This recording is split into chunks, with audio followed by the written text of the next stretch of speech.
You asked for it, you get it. Big treat today, reunited, and it feels so good. Tom Jones of the Poynter Institute, longtime columnist of the Tampa Bay Times, is going to join me here in just a second. Got a little Bucs news, however. On Monday, the Bucs had sort of a walkthrough, and we talked to a couple guys, I guess, virtually on the internet. But the big news, I guess, would be that Luke Goedeke, the Bucs right tackle, who, of course, only played a couple games. He had a fairly severe foot injury. He was placed on IR. He's now coming off IR. He's in the 21-day workout window. And what that means is they expect him to practice this week, and at any point during those 21 days, they can activate him to be on the regular roster. And I don't know where Luke is from a rehab standpoint. It's been about 7-8 weeks by the time if he were to play this week. I don't think it's inconceivable that he does get to play, just depending on what kind of physical conditioning he needs to do, that sort of thing. But I've seen linemen, even though it's a 21-day window, I've seen linemen practice, for a week and get themselves back into pretty good shape. And he could possibly go. But that would be a huge lift for them. Of course, last year he missed about 4 games with a concussion. And Luke really has played at a Pro Bowl level the last couple of years. So if you can solidify that right tackle position, I think they got what they needed to from Charlie Heck. They still have sort of a hole at right guard. They've had 5 different right guards. Haven't really settled that one yet. But if you can get your starter back at right tackle, that would be huge for the Bucs. And then we'll just have to see. They'll have practice on Wednesday. We'll find out about Bucky Irving. We'll find out about Chris Godwin and Hassan Reddick and, so many guys that are hurt. But, having Goedeke starting to work out again is a huge thing. All right, Tom Jones is going to join us here in just a second. But first, folks, get on down to Breitling Boutique, International Plaza Mall. That's where you're going to find the best timepiece you have ever owned in your life. Of course, the Breitling Company's been in business selling the best Swiss watches now for over 140 years. They've been International Plaza for more than 5 years. Now, you want to go to the center of the mall, second floor. That's where you're going to find the Breitling Boutique. The customer service, second to none. Go in there. Let them tell you about their watches, the men's watches, the chronomats, the Navitimers that they're known for. They also have women's watches for your wife or your girlfriend. These are sports watches. They're incredibly durable. They're beautiful as well. And she gets to choose from a whole array of different colored wristbands as well. And while supplies last, and that is the key here, they have been celebrating the NFL's 104th year anniversary with 32 different team watches. These are watches specifically for the NFL teams, including the Buccaneers. These watches are the chronomat watches for men. They have the team colors on the face of the watch, the logos inside. You have to see them. Go to TampaBay.com. You see the Buccaneers watch, I'm sure, somewhere on our website. But it is Breitling Boutique, International Plaza Mall. Make sure when you go, you let them know that you heard about it right here on Sports Day Tampa Bay. All right, back and better than ever. It's Rick and Tom. Tom Jones joins us now. What's up, buddy? How you doing, my friend? It's been a while. It has. You've been wandering off to all kinds of places. Your former hometown, Pittsburgh, doing a wedding. Is a wedding in Pittsburgh like the Deer Hunter? Are they all like that? Are all Hungarian weddings? Pretty much. Yeah, pretty much. They had everything but the dollar dance. You know what? There was a great moment. I think you will appreciate this. This quick story, if you don't mind. So, I got lots of time. My best friend since 7th grade, big sports guy, and he had 2 boys. He had 2 sons, and then they had a 3rd child who was a girl, and he had to give a speech at the ceremony because it was his daughter who was the one who was getting married, and he said, "You know what?" He said, "I had 2 boys, and I did not know how to be a girl dad," and this is something I'm sure you can relate to. Sure. He said, but I did not know how to be a girl dad. And I had 2 boys who were ball players. And, how am I, he goes, I prayed to God, like, how am I going to raise this little girl? I have no idea what to do. You need to help me. He says, and at 4 years old, she came to him and said, Dad, would you teach me how to throw a ball? And he said, it was the perfect thing because that's something I could do with her. And so he tells this story about how, he played ball with her. And if she eventually became a really good high school athlete, she played softball, she played tennis, she played basketball growing up, and she became a really good athlete. And And so he's telling this story about how wonderful it was to raise her and how proud of her he is and all this. And he said to his son-in-law, who they love, their new son-in-law, he goes, I gave my daughter to you at the ceremony, but not officially. There's one more thing that she needs to do before I can officially hand her over. And he turns to her, he says, Megan, would you play catch with me? And in front, the whole reception just went, just like burst into tears. And here she is in this gorgeous wedding dress. Yeah. And he gets two gloves and he has a softball. Yeah. And they catch for like 30 seconds. Throw like 3 or 4 balls back and forth. And the whole place goes bananas. And I'm like, okay. I thought you were going to tell me he threw a high hard one, broke her nose, blood went everywhere. She threw one. He told it was funny later because we're in this really nice hall. It's like a farm that's been converted into like a wedding reception type place, and they have these beautiful like glass like window, like these really nice windows. And she buzzed one, and he said it almost like caught him by surprise, and he figured that better be the last straw. He said, because this wedding almost cost me an extra $4,000. He goes, if I had missed that when it was going through the window. But anyway, that's a typical Pittsburgh wedding. You break out the softball gloves. Yeah, I kind of like that. Yeah, so that was. But you can relate. I mean, so you were an athlete growing up. And then you had your son, and then all of a sudden these two girls come along. Totally different, right? I mean, it's a totally. Yeah, girl dads are different. I wish I'd have taught Wes how to throw. He may have stayed with baseball instead of switching, because sons usually want to do something their dads did not do. And since I played baseball, he could have been really good. Of course, when he quit, he was like 5'9" and 135, 140 pounds, and then he grew 7-8 inches, and was about 200. About a year later. So. And next thing you know, he's playing defensive end, right? He's playing defensive tackle. Yeah. Right. It was like, you would have been one of the bigger guys playing baseball. You realize this, right? But that aside, no, my girls, they did not go the sports route. They went to the girly way. Like I they played. Everybody plays soccer and stuff. Yeah, they play soccer in the beginning. They had their little flag football moment, rec league type thing. But just again, like dad's into sports, mom's into sports. I think I'll do something else. And so we got one that's a dancer, a competitive dancer. Well, that's athletic. They get that extremely. Let me assure you one thing: they practice way more than I ever did. Sure. Way more. Like Saturdays, they'll go from 10 a.m. to 5 o'clock. Like it's insane, and very athletic. I don't know how they remember all these routines. It's acrobatic.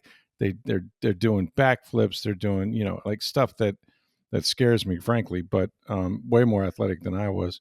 And then the other one is dances, but also is more in the theater route, the performing arts. Okay, sings, acts, that sort of stuff. So yeah, I won't be breaking out the gloves. Not sure what I will break out, really. Probably my wallet, but the funny thing was as he was getting ready to make his speech, I was sitting next to his cousin, who I've known, for a million years as well. And we were taking bets like, okay, is Nick going to cry? Is he going to break down and cry? Yeah. So we were all kidding like, oh, of course he's going to cry. And of course, like, so he starts off and like, 10 seconds in, he's doing the dirt cutter, like, waterworks, choking it back. Yeah. And then when he brought like out the Miss gloves, America pageant. Yeah, exactly. But as soon as he brought out the gloves, the whole place was like, we were. Oh yeah. Now everybody's wet. Yeah, exactly. That is kind of cool, though. I like that. It gets me, there's a commercial, and I don't know what it is. Like, I don't remember when our conversation began, our back and forth, and it's the girl with her dad, and he's throwing a softball to her and this, that, and the other. So, yeah, girl dads are special. I mean, it's, obviously I had Wes first, and I will say this, that I had 2 sisters. I still do. It's not like they're gone. Well, I mean, you grew up with 2 sisters. Yeah, I grew up with 2 sisters and a mother. And I was the only boy. And of course, my dad and I was baseball my whole life and all that stuff. And I did not understand women and had 2 wives, as a matter of fact, not at the same time. But I didn't understand women until I actually had one, until I watched them come out, and they were a totally different species. And I mean that in a good way, also in a bad way. But like, it's just like you're just different, right? Like one total emotion, just reacts different to different stimuli and all that stuff. And maybe it's, expected, or the way we treat them or whatever, I don't know. But like totally, like I've being a girl dad is phenomenal. Like I never expected it to be this much fun. And yet still some of the best times I ever had was going to sports and watching West play and stuff like that. But yeah, I Yeah, can yeah. imagine the wedding thing. Like I try to imagine that if I'm still alive. I mean, they are, they're still in high school, in middle school. So hopefully I can make it to a wedding one day. For any of my children, my son's not married either. But I would imagine that as a father, giving away his daughter at a wedding, that's gotta be the hardest thing, right? Like just Yeah. I try to put myself in that, and I see weddings, and I see videos, and I've gone to weddings, and I'm just like, no, I'm not gonna make it. I'm not gonna make it. There's no way I can get through the speech, any of that stuff. Yeah, I'll yeah. be blubbering on the way down the aisle. But yeah, well, that's cool. So trip to Pittsburgh. Weather was nice, I imagine. They Probably. got lucky. It was an outdoor wed. Like the actual ceremony was outside. October in Pittsburgh, you Ooh, never could can be tell. dicey, right? But it was Yeah. perfect, 72 degrees and perfect Nice. afternoon and a nice nice dinner. And the only thing we complained about, and of course there's always complaints, is anytime you have a fall wedding in Pittsburgh, there's a little bit of like, what are you doing? There's football. Who's Pitt play today? There Who's you Penn go. State playing today? Who's West Right? Virginia play today? Who's Right? Notre Dame play? Like I can Saturday wedding remember or Sunday wedding? it was a Saturday wedding. So Ooh, Saturday fall, Pittsburgh, college Western football. Pennsylvania. I mean, Yeah. I can remember growing up and going to weddings, and this was like way before cell phones or anything. Yeah. And I can remember like as probably they're giving the speeches and introducing like, and now let's welcome in for the first time, Mr. and Mrs. And there's like 30 guys in the parking lot listening to a transistor radio of Notre Dame Pitt. You know, Oh, heck um, yeah.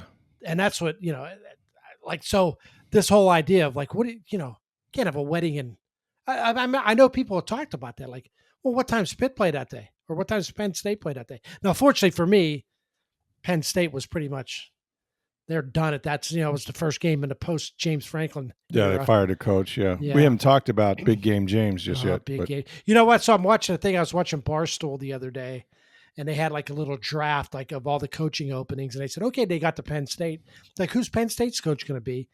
And they said, well, okay, so if of all the people out there who might be available, you want a guy who can recruit Pennsylvania, somebody who knows Pennsylvania, and maybe is familiar with the Big Ten and guys who had success at the college at a major college level. And I think the best person for the job is James Franklin.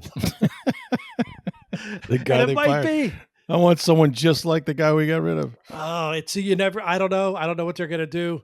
They're gonna miss going 10-2 every year and, I'm and telling going you. to the Orange Bowl. Now you go 10-2, you're in the college football playoffs. Well, exactly. Now they're obviously not going 10-2 this year, but Not this year, but yeah. But under James Frank, and they weren't under. I don't know what happened this year, man. They let that one loss to Oregon turn into two losses, and that against UCLA, and then Drew Aller got hurt. Drew Aller just didn't look right all year. Before he got hurt, just didn't There's look so much right. hype about the guy. I thought he was going to be like the Heisman front runner or something. Yeah, I mean, there was talk about like a year ago, like before the season, before his junior year, everybody was like, "This guy could be the first quarterback taken in the Yeah, in the first in the 2026 draft. draft." Yeah. And now I can't imagine he'll go in the first couple of rounds even. But yeah, quarterback's weird, man. Quarterbacking, I don't have to tell you. We're recording this Monday night just as Baker was getting ready to go on with the ManningCast. And that's another guy, Baker, first round overall, for number one overall pick. And what a career he's had, right? I mean, it's just been so weird.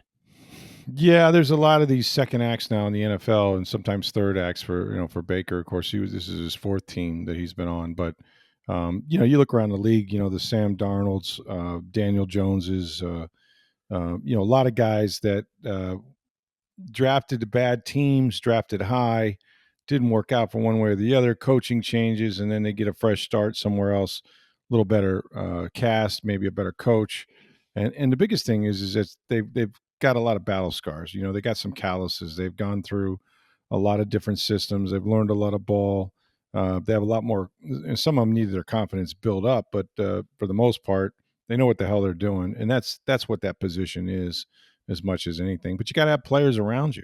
You got to get to a situation where the players and the coaching can help you rather than hold you back. And I think a lot of these guys, and most of them that go high, first, second round, or first, second picks, first top 10 picks, you're going to bad teams, you're going to bad organizations sometimes.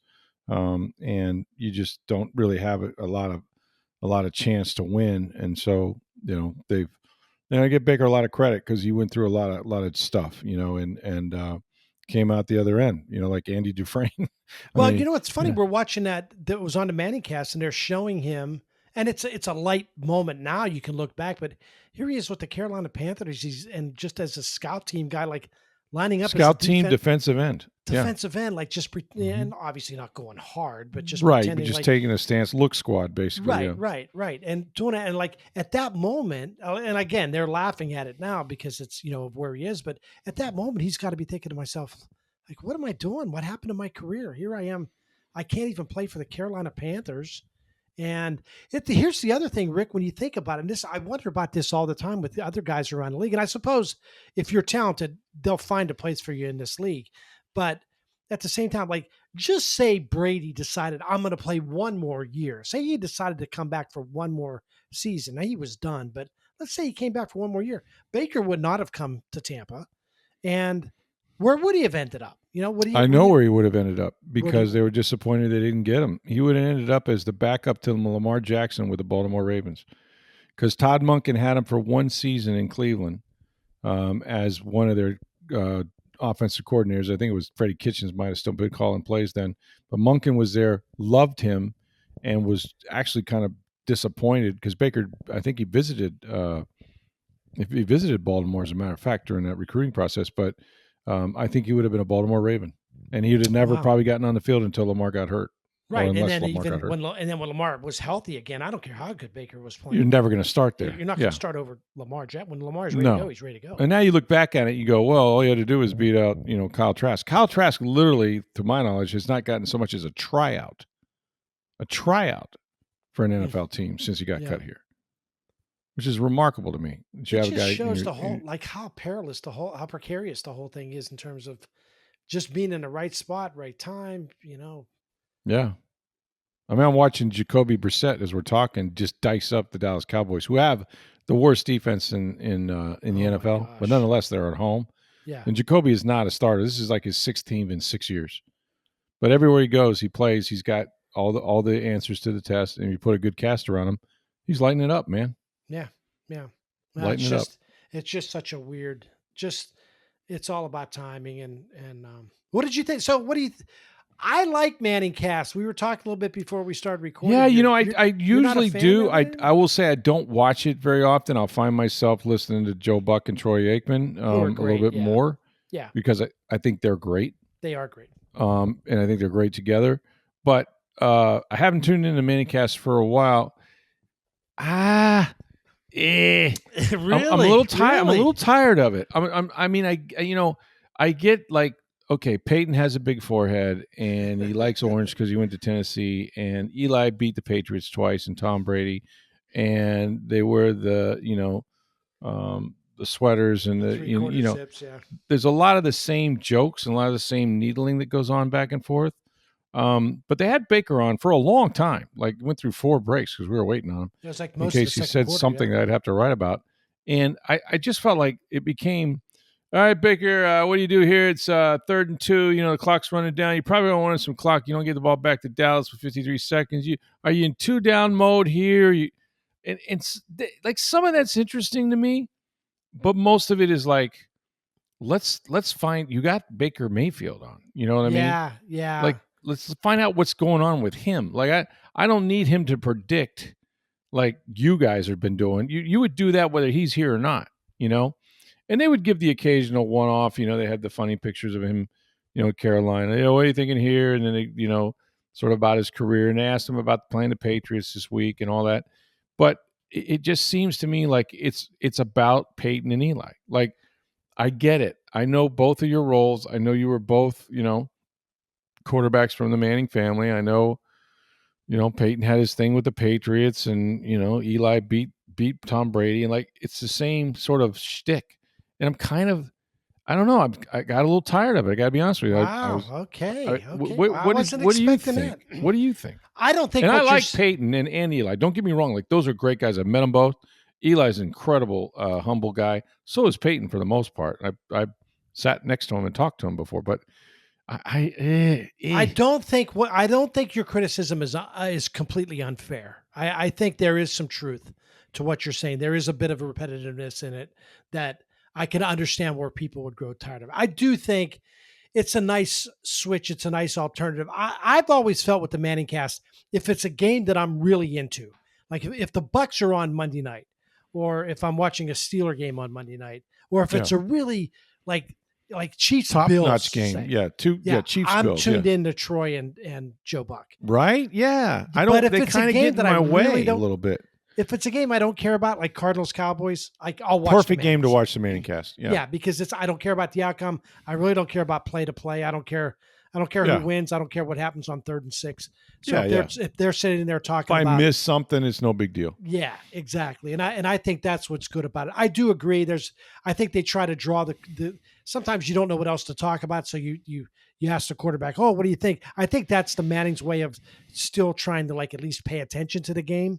So it's not completely lost. So, but I do. I get what you're saying. I still think it's, you know what I find interesting about, and this is a little bit more about ESPN, is you think about some of their biggest programming these days are programs that somebody mentioned this. I heard it on a podcast. I try to remember where. They've done a really good job of going out and hiring people from other places to come in and be on their network. Pat McAfee, the Mannings. They went out and got Joe and Troy from Fox. It's really interesting. They're really good at acquiring talent more almost these days than home growing it, you know? So I think part of that, and I think this is true in television now in general, whether it's Fox or ESPN, as you mentioned, especially with Pat McAfee, what they're doing is buying viewers. Like they find, Yes. Pat McAfee had become exceptionally successful, with his YouTube show or whatever it was during the day, and to pay a guy that much money, you're paying for his viewers. You're paying for an audience. You're trying to get ratings up. If you can hire somebody that's already got a huge following, that's why I turn on Game Day. Of course, McAfee's on that, but then they'll go to, and I'm sorry, I don't remember her name. I think first name's Jen. My wife will kill me. I don't remember this. Basically, they have a lady there who might interview a coach or a fan or something like that, family, sort of thing. And her claim to fame is really the Peloton and being a social influencer. right. Like she began working and became a very incredibly popular Peloton instructor, right? And I'm not saying she's bad at TV because she's not. she's an influencer. That's where. But she was hired because she has a following. People know her, right? And I think more and more the media business, and you know this too, like ESPN to me at times is unwatchable because all I'm seeing are the same people. Like Sure.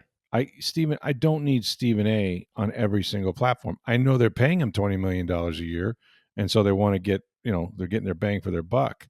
The same is true. Did I need Mike Greenberg on Sunday NFL Countdown? Well, it's clear. He's working 6 days a week as it is. Now he's you're working mentioning 7. it. I mean, you wake up in the morning with Greenberg, who leads into Stephen A, who leads into McAfee. Then you get into the afternoon and like NFL Live. Then you're back to the NBA coverage, and Stephen A's there, and then games, and then you close the night with Van Pelt, and and all those guys, Greenberg on Countdown, and Van Pelt on Monday Night Countdown, and Stephen A on NBA coverage, although apparently he's going to cut back on that. McAfee on Game Day. Yeah, they certainly have. That's been the plan. And you're right.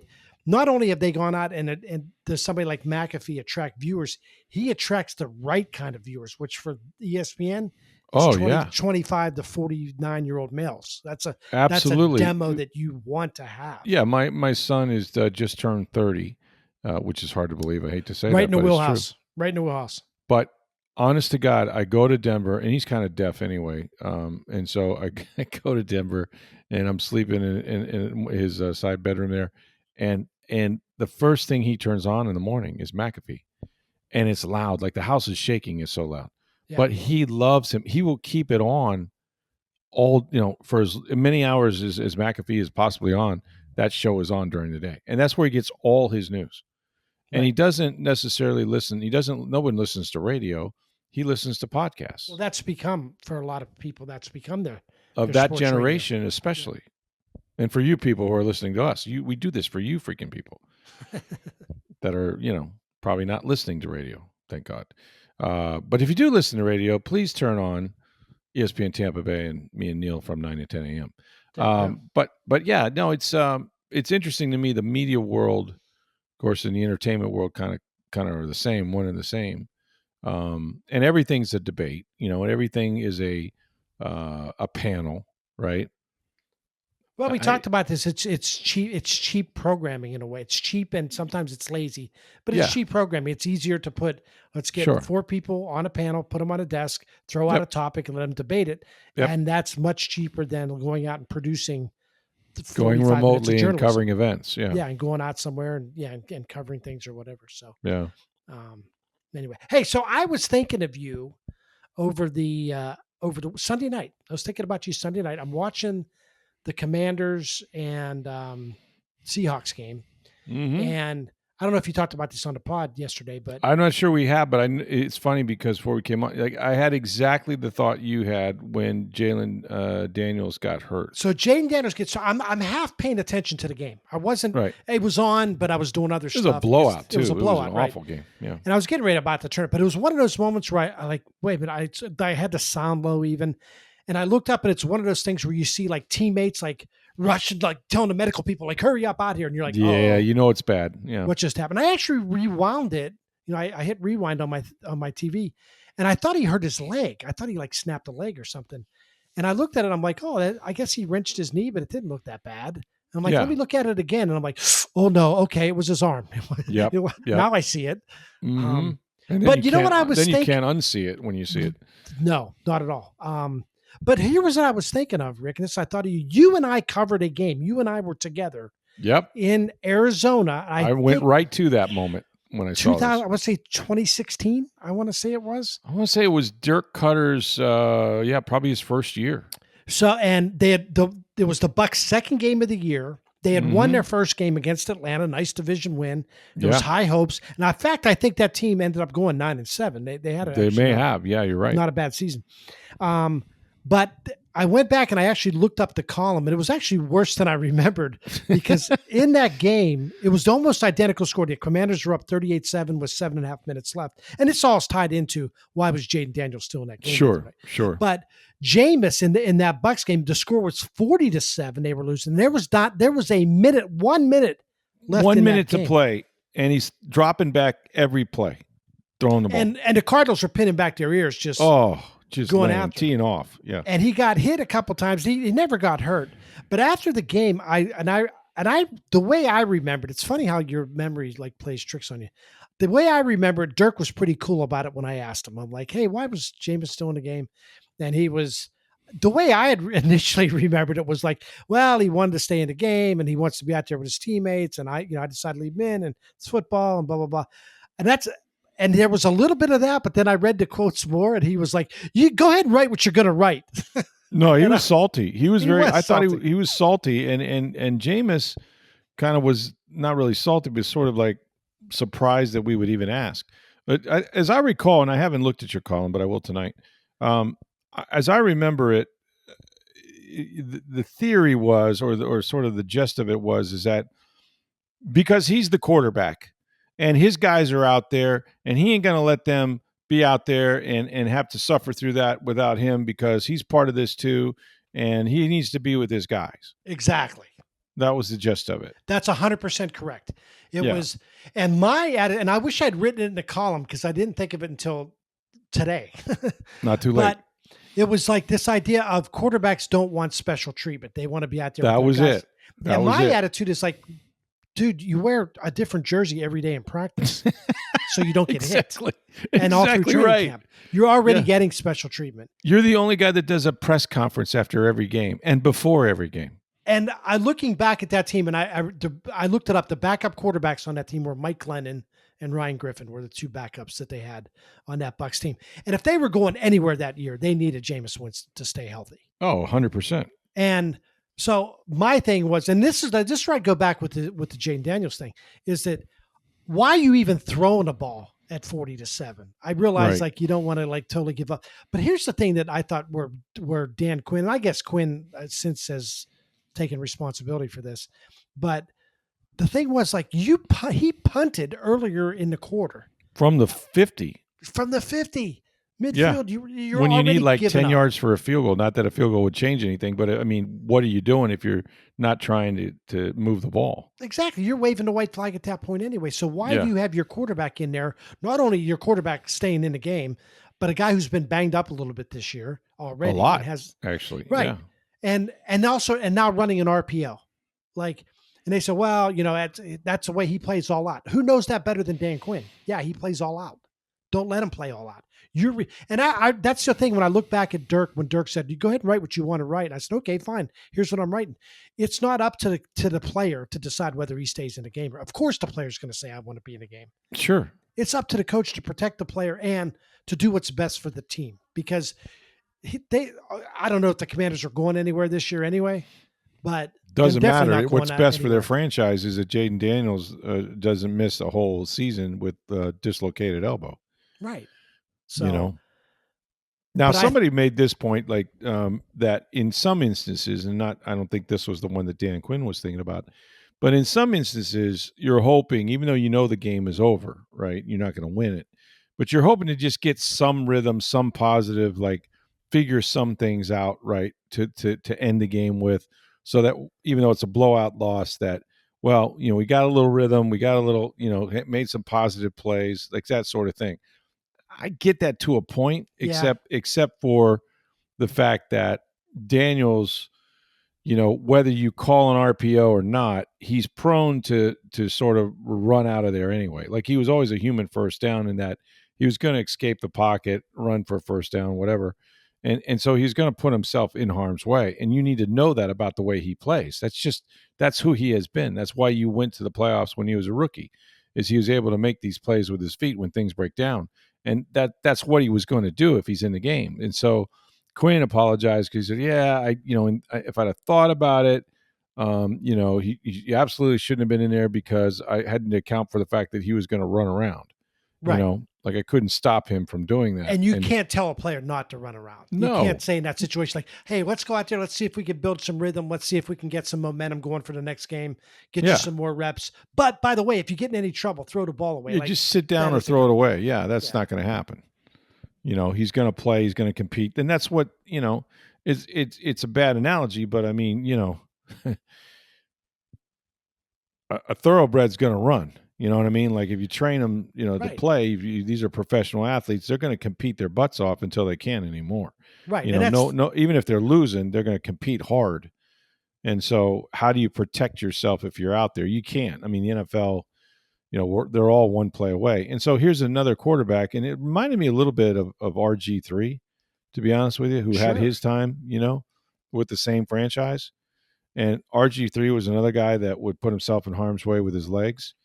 And I kind of felt like they did too much of that, and it shortened his career because of the severe knee injury that he had. And so hopefully, I mean, it was his left arm, thank God.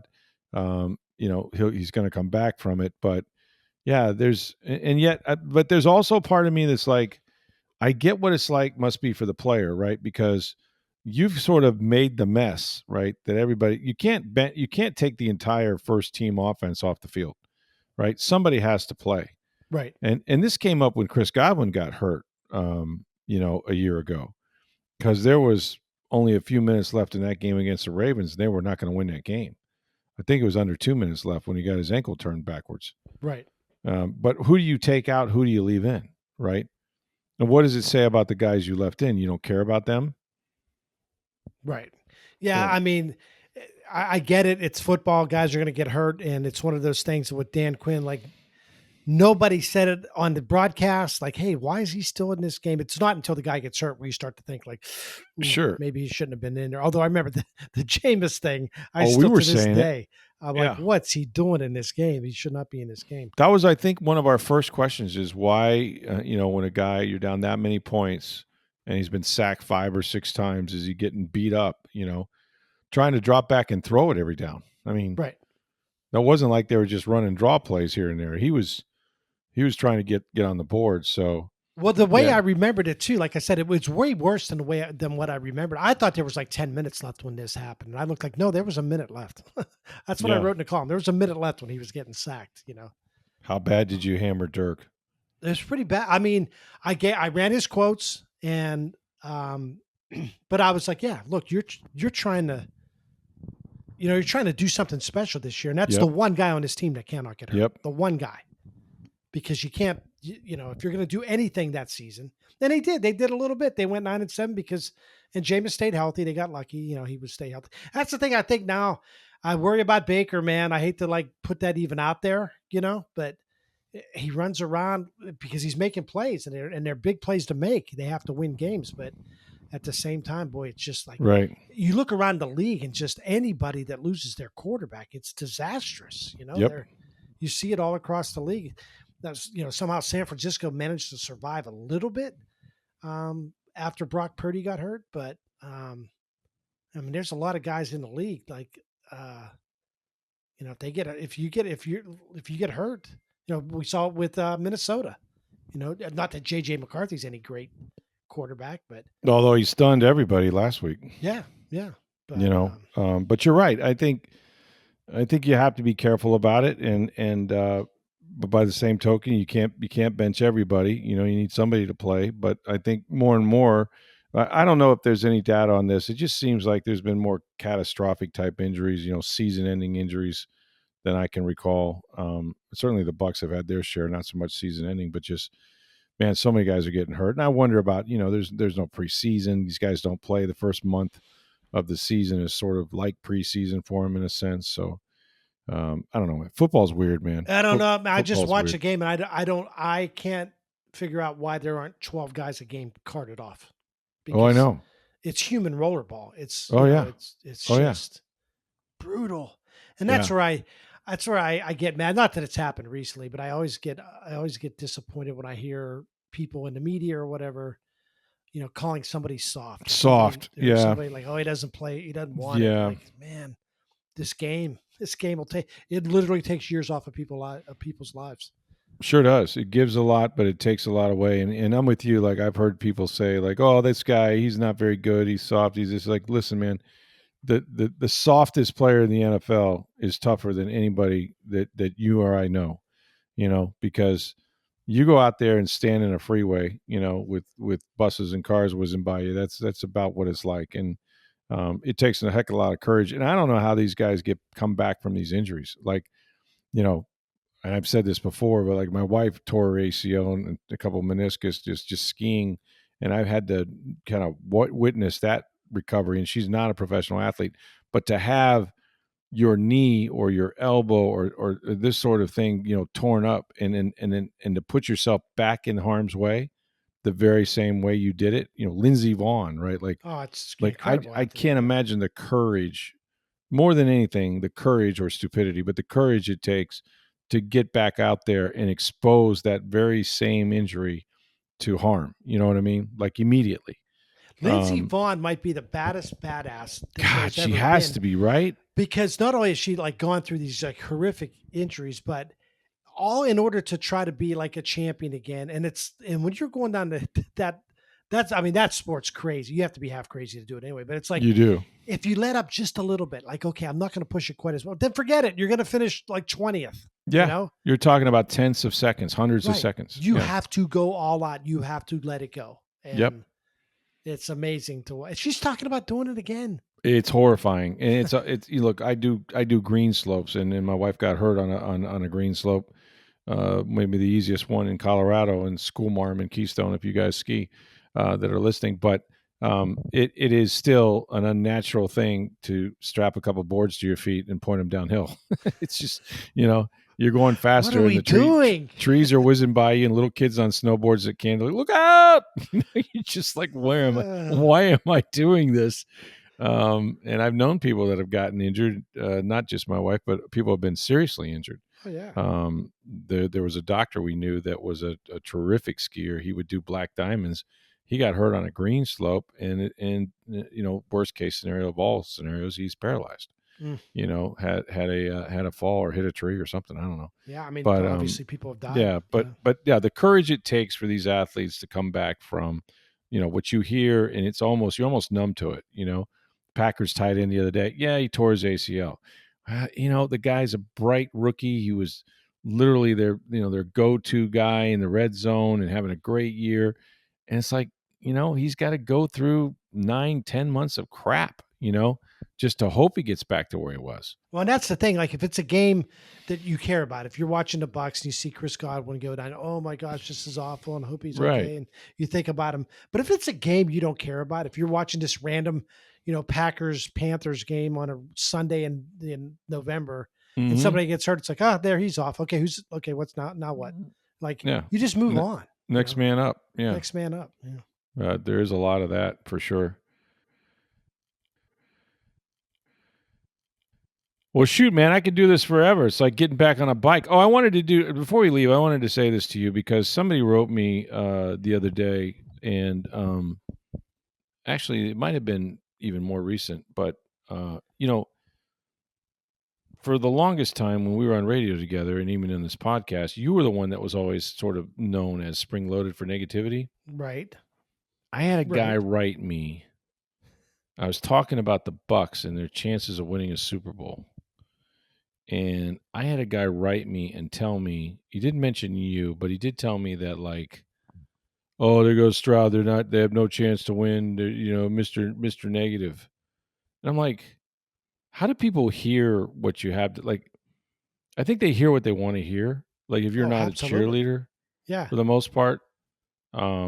But yeah, this dude was like, and he's been a follower for a long time. And I thought about blocking him, and I thought, no, I don't want to give him that power.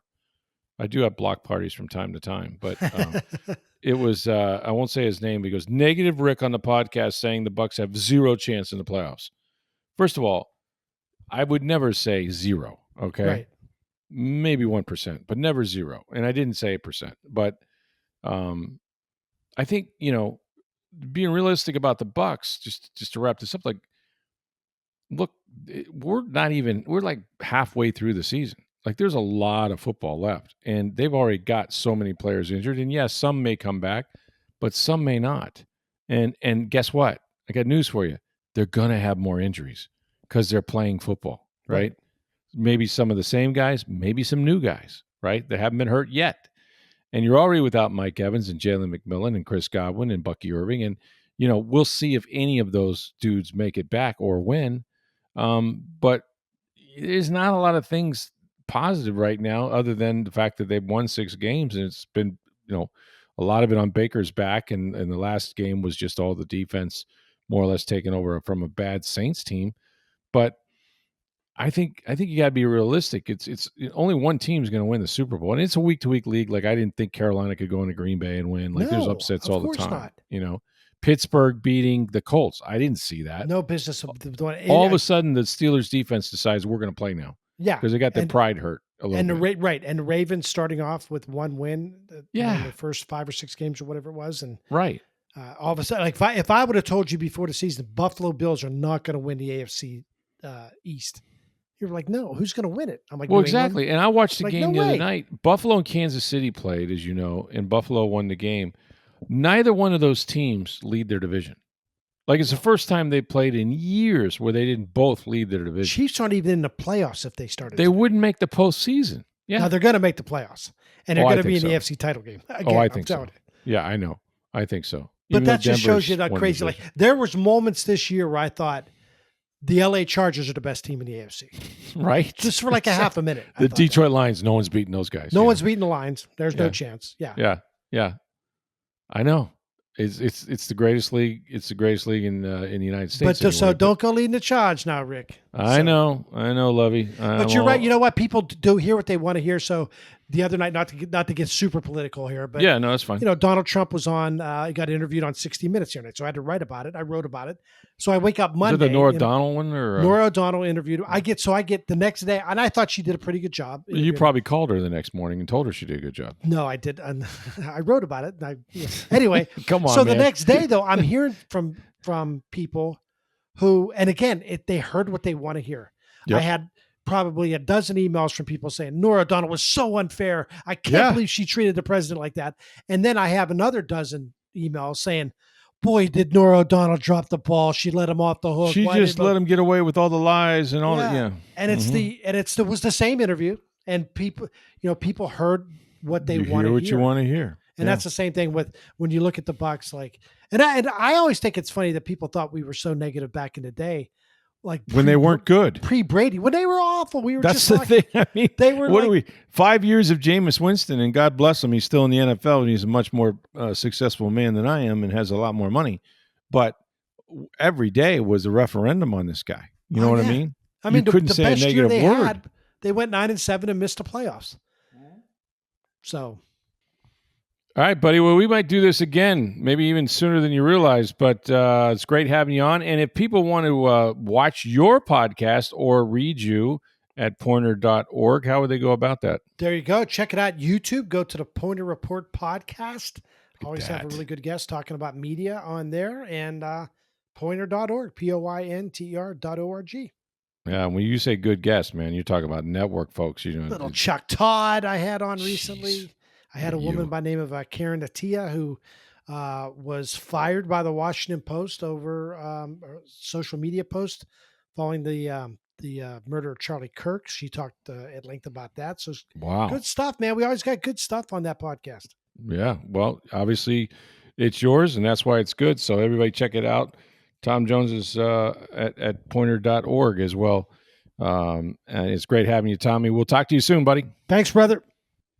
So great to talk to Tom. I think we'll do it again tomorrow in sports. Of course, the Lightning continue their westward road trip. They're at the Colorado Avalanche. That'll be tonight, trying to go for 6 in a row. Hottest team right now currently, I think, on a win streak in hockey, perhaps. So that'll be something to look forward to. Make sure you go visit our friends at Breitling Boutique International Plaza Mall.